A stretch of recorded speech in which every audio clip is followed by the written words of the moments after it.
My name's Declan Toner. I'm a Senior Executive Engineer working for the Roads section, Monaghan County Council, and today we're in Grigg, close to Castleblaney in County Monaghan, completing a dry in-situ recycling scheme. As part of our road maintenance strategy, we're trialling new techniques for low-cost, low-carbon interventions for lower traffic volume roads. So the dry in-situ process works in a number of stages. So the first stage is the recycling machine arrives to site and pulverises the existing surface, which was identified as poor and needing of rehabilitation. This is then mixed with virgin material, sort of clause 804, and water is applied to aid with compaction, and it is compacted and graded to leave it ready for the final surface course, which will be a double surface dressing layer, bringing it back up to a good road standard.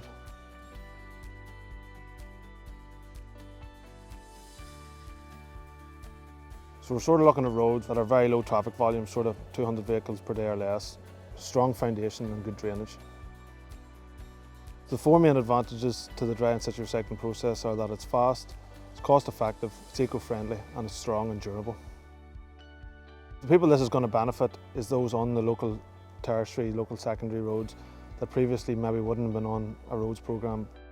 The benefits of using dry in-situ recycling is reduced waste as we're recycling the existing materials on site, reduced material consumption as we're acquiring less new materials, we're recycling the existing materials there.